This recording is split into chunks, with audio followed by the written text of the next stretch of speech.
Hello, everybody. Ron Callis here with another episode of Automation Unplugged. This is episode 95. Today is Friday, January 24th. It's a little bit after 12:30. I'm coming to you on a strange day. Normally, Automation Unplugged is coming to you on a Wednesday. Just with my travel schedule and my guest travel schedule, this is what worked best for all parties. But I was super excited to get a yes from Miranda and Marc from Origin. And this is an even more special show because this is my first time having two guests on Automation Unplugged. What else has been going on in my life here at One Firefly? A couple of really neat things happened.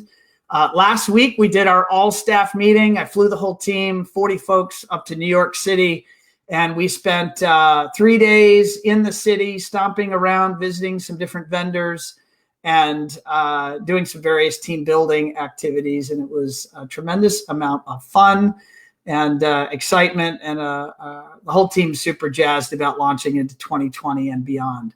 I can promise all of you guys that are listening and you're One Firefly customers, we have a lot of neat stuff in store for you.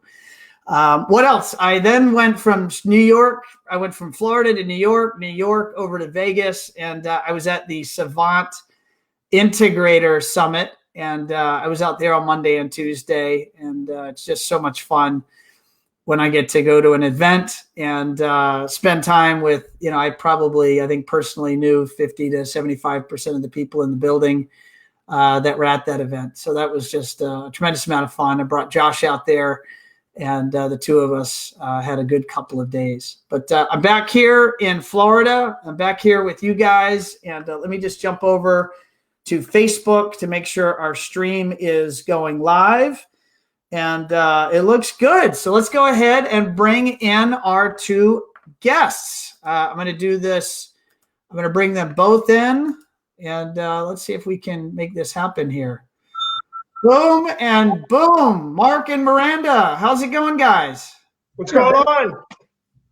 Another day in paradise. All right. So this is my first time here. I'll do it this way so folks can see us in full landscape mode. Okay, and then don't forget, Marc, you were going to change your hat every few minutes. Right, yes, I have several hats here. I can switch out. It's only about 37 degrees here in my house right now. I don't turn the heat on very often, so I have hats to keep me warm. Here in Florida, I don't know if you guys watched the news, but it was cold in South Florida for 2 days earlier this week. Yeah, I know, Marc, you're up in PA, right? You're up in Pennsylvania? Yep, right outside Philadelphia. And down here in Florida, the news, the headlines, you've probably seen it on Facebook, is that when it gets cold in South Florida, iguanas fall out of the trees. So there's literally warnings from the Weather Channel, watch for falling iguanas. Wow, okay. And that's a real thing.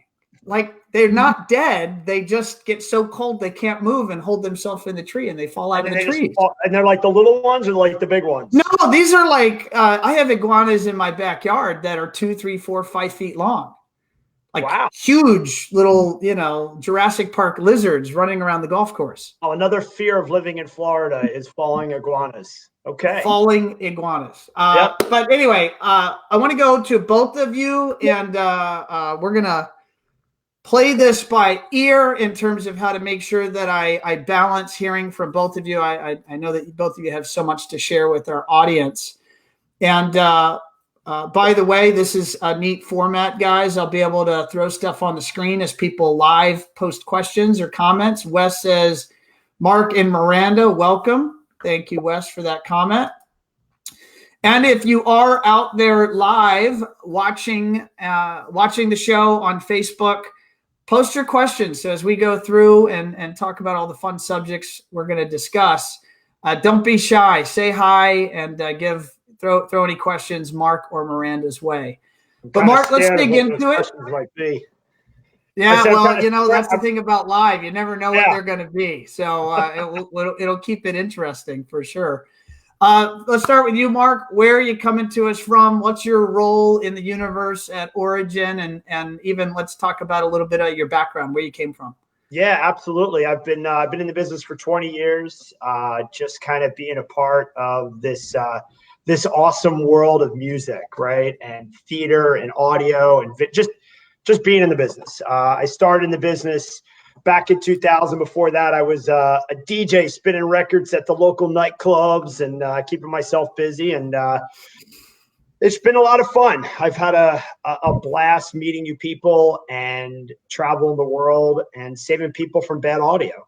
And about 5 years ago, I joined up with Jeremy Burkhart and Nick Berry, Ed Hasse, Ken Humphreys, and a crew of great people to help the sales division of our organization to, be the number one architectural speaker brand on the market. So today I'm president of sales. It's an absolute blast. I really love it. And I get to work with awesome people like Miranda, who, came on with us. What are you, 3 years in now?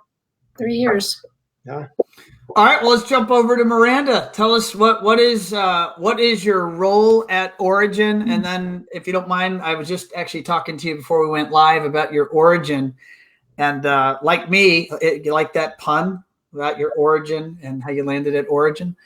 Like it. And you went right from college into the industry. So tell our audience about yourself.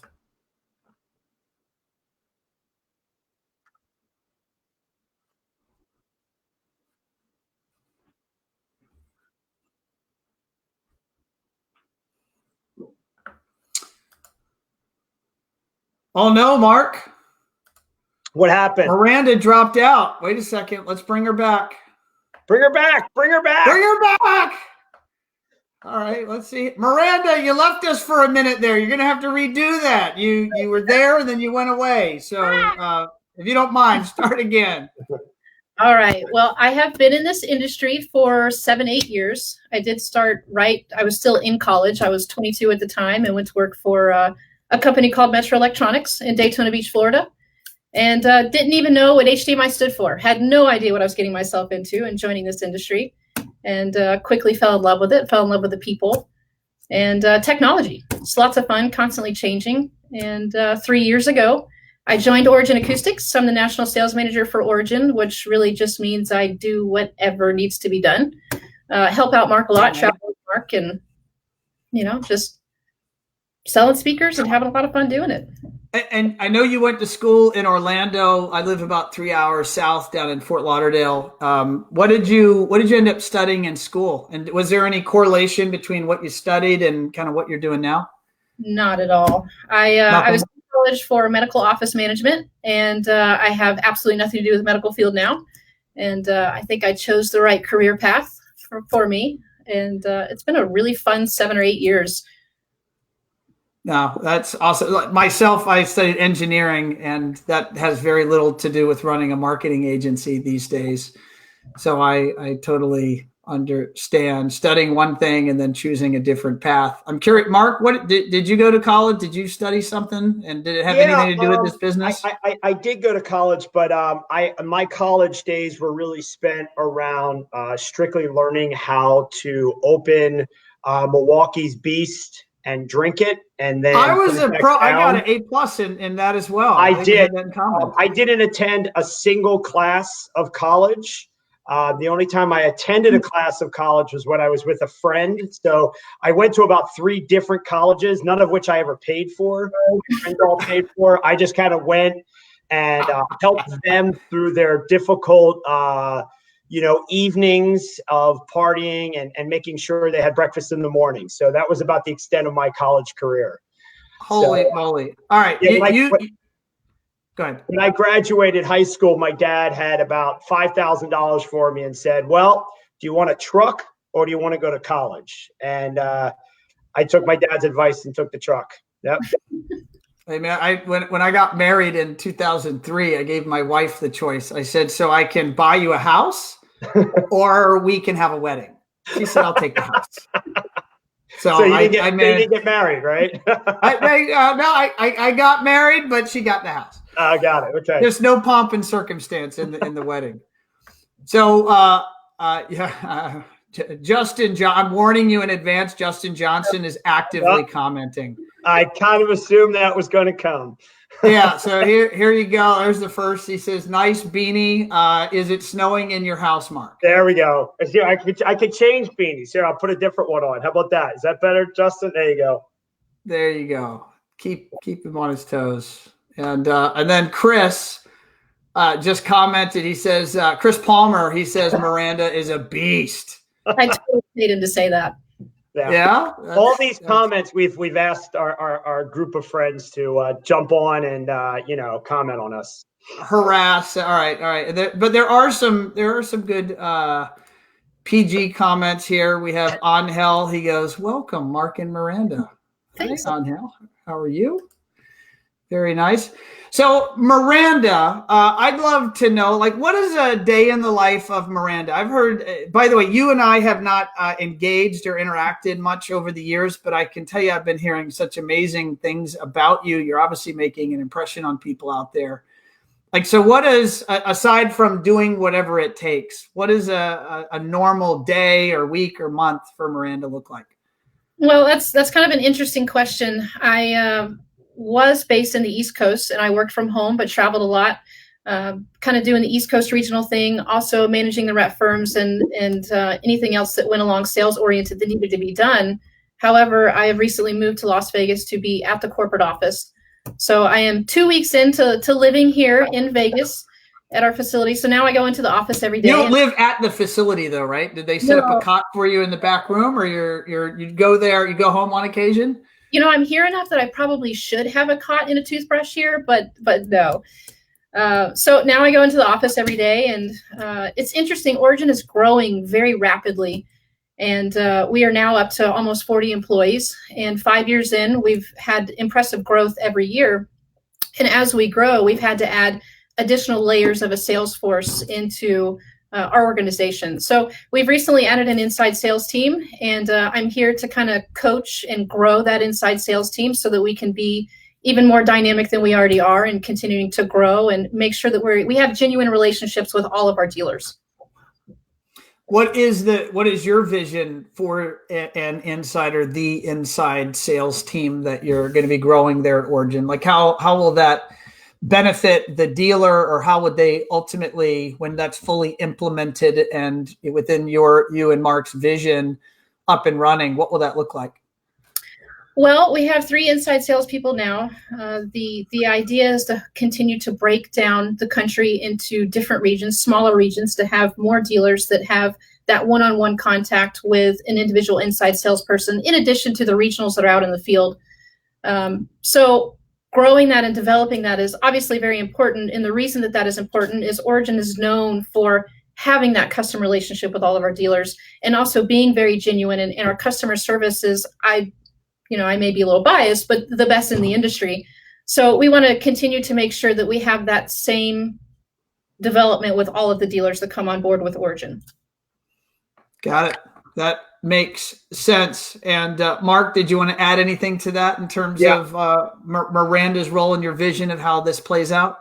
Well, I mean, I think she nailed it right there. I mean, I really can't add to someone as awesome as she is. I mean, we brought Miranda, and she was one of our first add-ons. And since she's been added, we've added nothing but talented people. We, as Miranda mentioned, we have 40 people, and all 40 people all have a special talent. And one of the things that we do, which is much different than a lot of people that I've met in the industry, is every single person in our company is empowered to make a decision for the best interest of our customers and clients. And that's something different than what a lot of other companies do. And, you can ask the people that we work with. We're there to make their lives awesome, because this is supposed to be fun and easy. We're not selling cars and toasters. We're selling something that people want, and it's great to be a part of it. What's an example? So that really ties into this concept of culture. What you just described there was a culture at Origin where your team is empowered. Can we bring that down to ground level? Like what's an example of what happens? That's kind of funny. My wife once said to me, actually, I think she said it to you, Miranda. She said, you guys are like a cult. Yes. And Miranda finished that sentence by saying, no, we have culture. So it is a mixture of those two words. You know, I think what it really boils down to, the way that I kind of look at it is, it's like being in high school and you find a group of people that you love to hang out with, and you hang out with them and you see them during the lunch breaks and you see them at recess and you see them after school. And if you remember being, 12, 13, 14 years old, there wasn't a lot going on in your life back then, right? I mean, it was what outfit you're going to wear and how you're going to comb your hair. But today, we still sort of have that. We have a group of people that we're like in high school with. And it really is that simple. They've become our friends and our family, and we vacation with them and we have dinners together, and we bring them into our lives and they bring us into their lives. And I think that's what really has made our company so strong and our people so strong, is the relationships, the one-on-one relationships we have with every customer and client that we do business with. So I have a follow-up question on this topic of culture, but I can't help. There was a comment. Tina says, I love that. Cult, not culture. Or no, she says, love that. It's not a cult, it's culture. Yes. So yeah, I think that's awesome, Tina. Thank you for sharing. And then Chris, of course, made the comment. He says, Marc's finishing this webinar and heading to the slopes. That is true. There is no lie. Thank you, Chris. We Breckenridge just got another 21 feet of snow. So, look, let's be honest. I'm heading out next week with, 25 friends of mine to go, snowboarding in the hills of Breckenridge. And all 25 of them happen to be in the business. And it's not a paid trip. It's not a freebie. You didn't have to do it. It's just a bunch of people that are getting together to enjoy life. And that's the best part about it. I'd love to hear from both of you on this. And I'm going to go back into some of my memory banks. I don't even remember the year. I think it was before both of you were at, Origin. And it really goes back to Jeremy and this concept of helping integrators really improve themselves and improve their business processes and practices. And I'm going to go, I think it's okay to say back when Jeremy was Speakercraft, and I remember the way that Speakercraft would show up at the CEDIA trade shows. And I remember one year where the entire booth was just about business improvement. There was very little focus on the products. And I've seen you, Marc, in action at events all over the country. I know you guys are very heavily involved in ProSource and ProSource activities. What is your position as a speaker manufacturer? And I don't even know if that's how you see yourselves. You correct me, feel free to correct me, in helping these people, these technology contracting businesses ultimately have a better culture or have a better run organization. Is that part of what Origin believes is important, or is that, Marc, what you do, or is this what Miranda does? Can you provide a little bit of color to that? Yeah, absolutely. I mean, I think one of the things that we do is we teach. Myself, if you go back and you look at Jeremy Burkhart, the chairman of the board, the guy who started everything here, 20 years ago, he was coming into the business doing things completely differently than anybody else, without a doubt. I mean, he was the one that created different cultures for different companies. And the way he did that was by teaching other companies not how to sell speakers or how to install speakers, but how to be a better business and how to be a better culture and to have more fun. And he taught that. I travel around and I see dealers today that still have laminated cards in their desks of something he sent them 20 years ago. And that's remarkable to have that type of vision 20 years ago. And still today, we're following that exact same vision. Miranda can speak on the gigs. She was heavily involved in them. Yeah, no, I'd love to hear your perspective on that, Miranda. It's interesting to Marc's point about traveling all over. Marc and I travel all over the country all the time, and we see many different dealers. And sometimes when you go to a particular area, you see different things that dealers are doing that is very impactful or powerful for their business that's kind of out of the box. And one of the cool things that Marc and I get to do, and the entire team at Origin, is we get to talk to other dealers that we see and kind of share different things with them to allow them to grow and expand. If we'd go to a dealer down in Dallas, he's very focused on his business and his particular market, and maybe something that we experienced in Seattle will apply and help him. And one of the things that we do at Origin is last year we had 8 or 9 different gigs where we brought in 40 to 50 dealers per event, and we talk business and we do roundtables on how we can help you grow and expand, whether it's employee engagement or helping employees climb the ladder to be better or bigger within the organization, not just Origin related, but really business related. How can we help you be better? What are the forums where you interact? And I guess into that, I know you guys are involved in the buying group ProSource. Do you do this? Do you do this sort of training and coaching with your dealers at your sales training? Like if you're and educate me and the audience, like how do you bring your dealers up to speed? Are you bringing them to Vegas, or are you doing that at ProSource events? And when are you guys really engaging in these sort of discussions, these workshop type environments? And I'll direct that to you, Miranda. A lot of that happens here in Vegas at our gig, and we bring groups in for about 2 days, and they have an opportunity to sit down and break bread with us. We have 2 dinners, and we have that opportunity to speak to them and to learn more about their business. But a lot of our interaction comes from ProSource in the buying group meetings, and also bringing them here to Vegas, and really any platform that we can get. I mean, Marc can talk to you about how many weeks he spends on the road, and he has dealer events all the time. He has the ability to go into a market where you might have 10 or 12 competitive dealers, and he can get all of them to sit down and have a meal together and talk business. It's pretty incredible. Yeah. So Marc, can you provide some just big picture? Let's first of all address, we have a lot of people watching live here, and we'll have more listening through the podcast. Big picture, why should a company, or should they be involved in a buying group, whether it's ProSource or A, B, C, D? Is that something they should do, and why? Yeah, that's a great question. I was with a dealer yesterday out of the Seattle market, and he said, I do it about $1.5 million a year. And I said, okay, that's great. And he shared some of the brands with me that he was selling. And I said, are you in a buying group? And he said, no, I'm not. I'm not interested in buying through distribution. And I said, no, the buying group isn't really like that. And I think the one of the problems is that, if you look at the buying groups, between ProSource being the largest out there, Azione, HTSA, also very good groups. Those 3 groups represent only about 900 dealers in the country.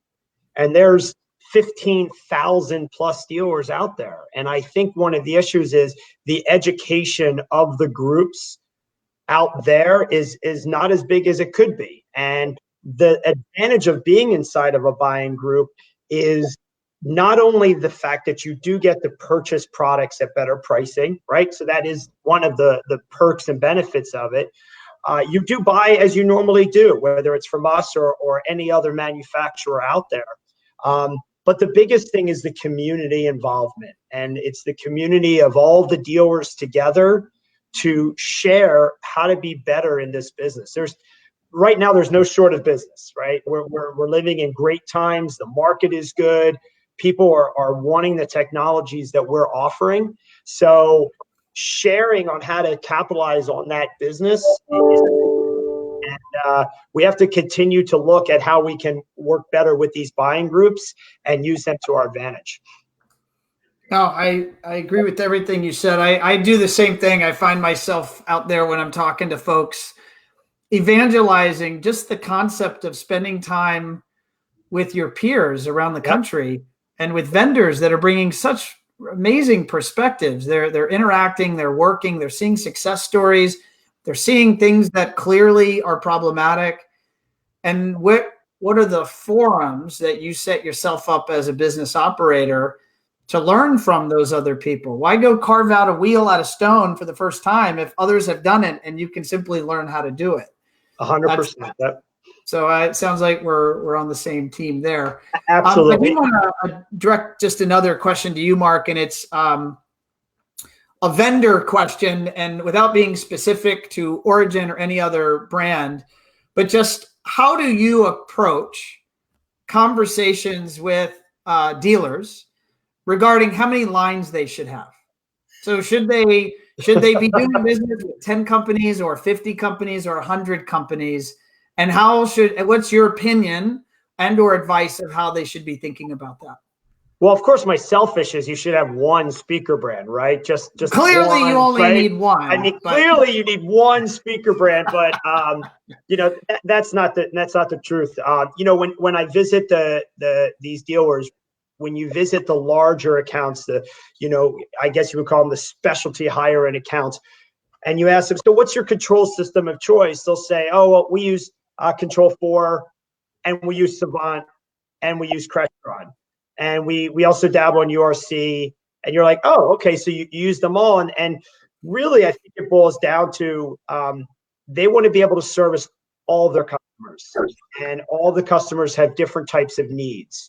And most companies will grab what I see as a primary line. So in the architectural line, in the TV line, in the control line, everybody seems to grab one line, but then they have secondary or third lines, just as sort of hey, I'm not going to keep all my money in one bucket. I want to share that out a little bit just in case. But there is an advantage though also to pushing all of your business with one organization, because that organization will then support you more, obviously, because there's that give and take. But there is no right or wrong answer. I will say that the one thing that I do see is vendor or dealers that bring on too many vendors, and you could have 5 or 6 speaker lines, and you're trying to sell 3 or 4 TVs and different access network points and just lots of different products, and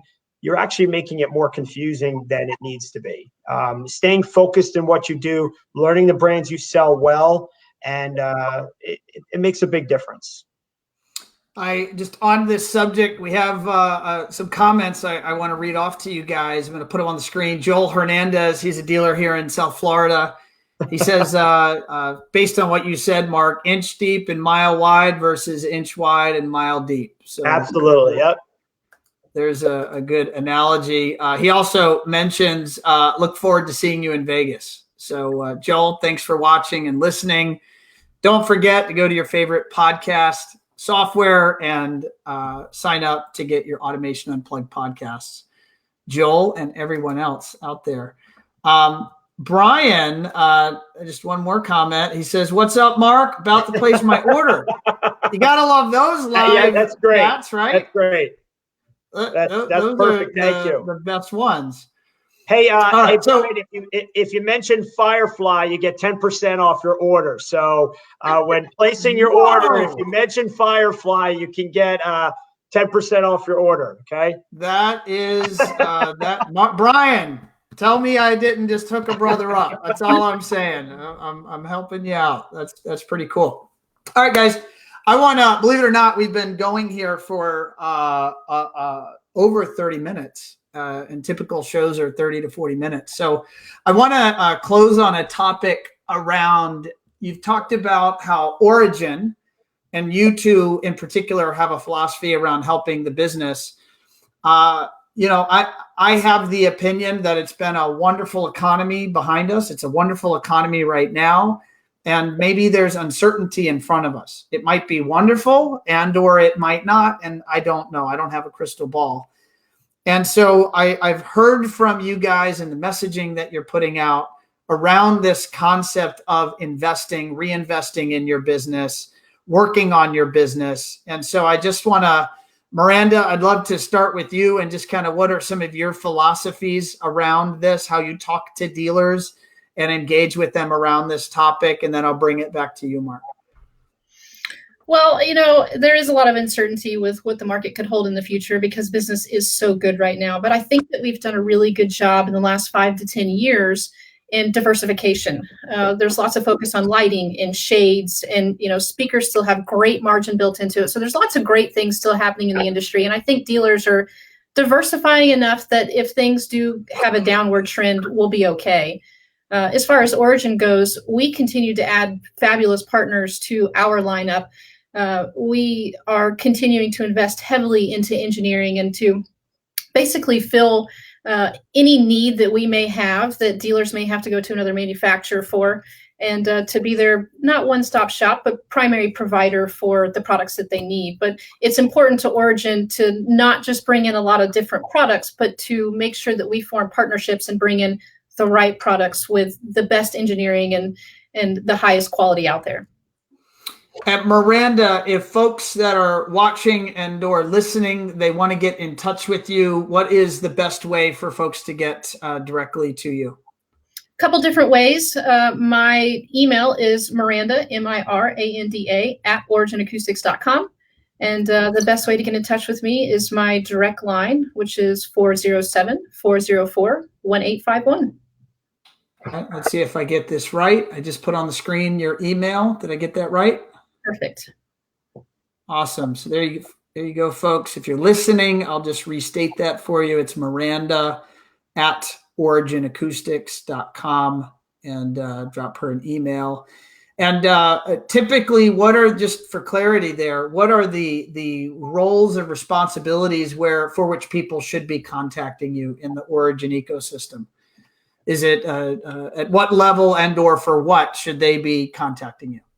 I am available for anyone at any time.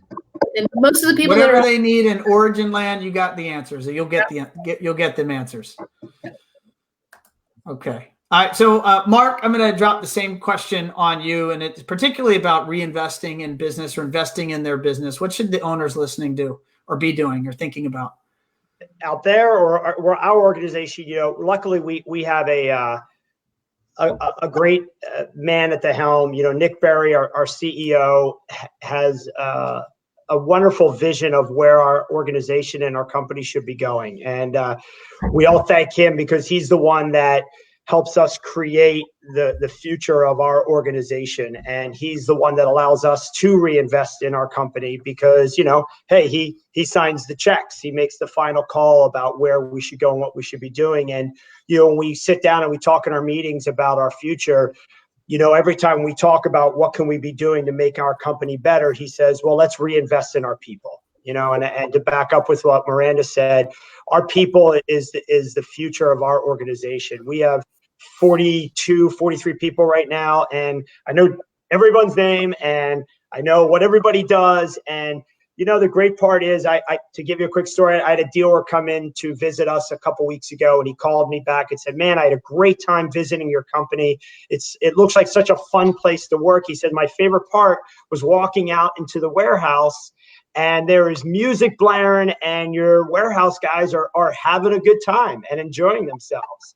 And that makes me proud to be a part of an organization where people are having fun. And I think that's really, at the end of the day, what every business should be doing, which is having fun. Surround yourself with good people, surround yourself with opportunity to grow, and the most important thing is have fun with it. If you have fun, you wake up every morning having fun, then it's easy to go to work. And that's the greatest part about working with Origin and the team that we have here is everybody I work with is a blast. We all have a great time. So if you want to have some fun, come give us a call or come hang out, and we'll have some fun together. Marc, what is your email? I'm going to scroll that across the screen in case anyone wants to know how to reach you directly. The best way to get in touch with me is Miranda at originacoustics.com. That would probably be a great way to start. But you can email me at Marc at originacoustics.com. And Ron, you better put a C on that. Because everyone messes it up. Great job. And what's great is you can call anybody in our company. Anybody will answer the phone. Anybody is here to help you. We are one big solid team, and really excited that I'm a part of this organization. Awesome. Well, Marc and Miranda, you are my first two-person interview or two guests interview on Automation Unplugged. You know, you want to call it's a three-way. We just it is. I'm not going there. I'll let you do that. But yeah, it was a lot of fun. We got to do it again for sure. That's awesome. So, guys, thank you. Thank you both for taking time out of your busy schedule, and for Marc taking time out of your ski schedule to hang out with us here. And much love your way, guys. Thank you so much. Thanks a lot, Ron. All right, guys, there you have it. That was fun, and technology mostly behaved, which was a ton of fun. Don't forget, if you're out there, to certainly go over to Instagram and follow One Firefly if you don't already. For those listening, you remember it was not much more than a year ago we launched that page, and now we have well over 1,000 folks from this industry following us on Instagram. And I don't have a slide for this. I need to make one. But the other comment is, if you're watching this on Facebook, the reality is a lot of you are out driving to job sites. You're out there in the field, and it's much easier sometimes to listen. And so this content, all of our shows, all of our new shows anyway, are on podcast. So all you do is you go to your favorite podcast app. If you have an iPhone, there's a purple icon that says podcast. And just search for Automation Unplugged, subscribe, and then you'll get all the latest shows dropped right into your ears as that content comes out, which is, approximately every week-ish. Every week or two, I come out with a new show. So on that note, folks, thank you for listening. It was my pleasure, and I'll see you next time. Thanks.